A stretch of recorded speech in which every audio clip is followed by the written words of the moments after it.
One of the figures that appears on a few occasions in the collection, and I mentioned in your biography that we talked about this a little bit beforehand, is the shadowy figure Jack the Ripper. But you've put some very interesting new twists in the mix to give us a new perspective on Jack. One in particular that I will only tease at because it will be a spoiler to say too much. What is it about the figure of Jack the Ripper that attracts you in your writerly brain? Well, it's still unsolved, and no matter who claims to have solved it, it's an unsolved, and it never will be solved. Really, we have to talk about why Jack the Ripper is such a big deal in our collective psyche. Part of it is that it's unsolved, but he's also the first modern serial killer. Right. Whether it's right or proper to put serial killers on a pedestal, probably not, but certainly there's a fascination. And again, his time is right around the time of, people reading newspapers every day. So with 5 or 6 victims, he's not a serial killer that ranks, really. But because he's the first modern serial killer, coincides with media becoming a big deal. That's why we're talking about him. Right. And Dr. Cream at one point was thought to potentially have been... Well, here's the thing about London, and I don't even get into the 1960s, but the thing about London is we have 3 Jack the Ripper suspects. None of them likely. London, Ontario? London, Ontario. Wow. Because there's not only Thomas Neal Cream, who we talked about, there's Francis Tumblety, a very eccentric guy who was actually in Whitechapel and killed at least one person that we know of. And then we have the Listowel Ripper.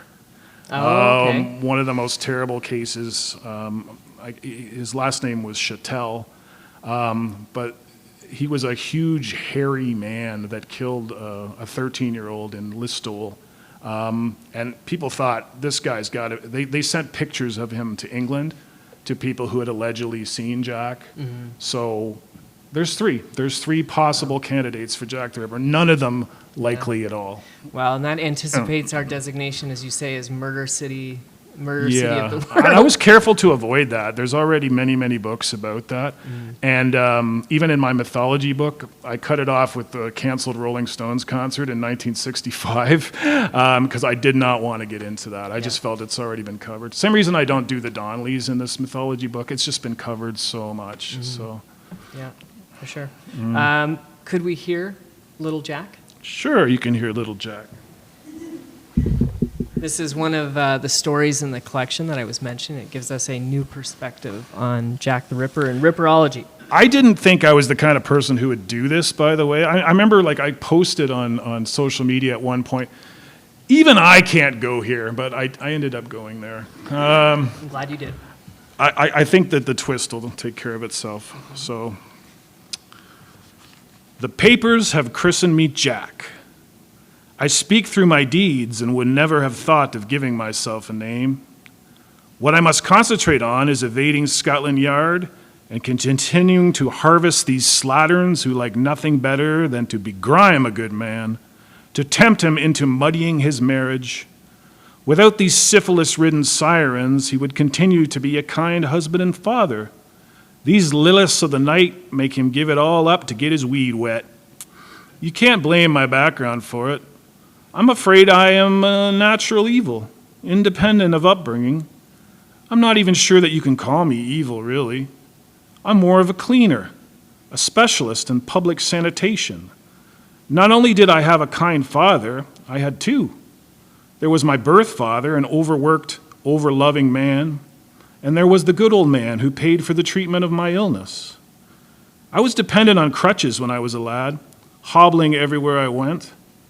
I'm grateful that my mobility issues were rectified. Otherwise, I could never have attained the stealth that I depend on now. Last night, I killed my 4th. We snuggled in a dark corner off Burner Street, and I just started putting my knife into her. If I do it correctly, and I am a perfectionist, she won't have time to release a scream, and no one will come to help her. I wiped the blood from my boot soles and left her a lifeless lump. Any passerby would think that she was sleeping off the drink. Who could be capable of such an act? Like I told you, there's no point looking for clues in my early years. My family knew great hardship. At one point, it was suspected that I should die through lack of medicine, want of care. Circumstances seemed very bleak, even though both my mother and father were bone tired with work. I remember the very moment when everything changed for us.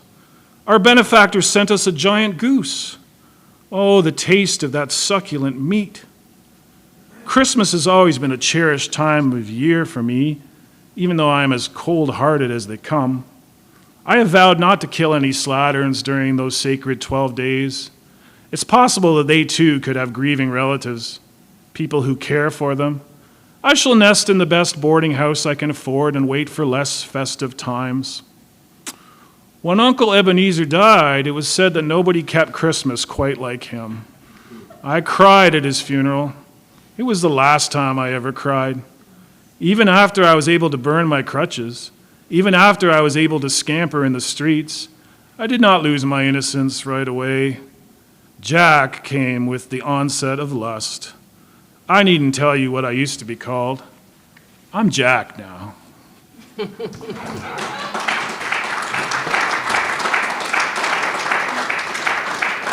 everybody get it? Everybody get the switch there? It's an awful thing to do. Not Tiny Tim.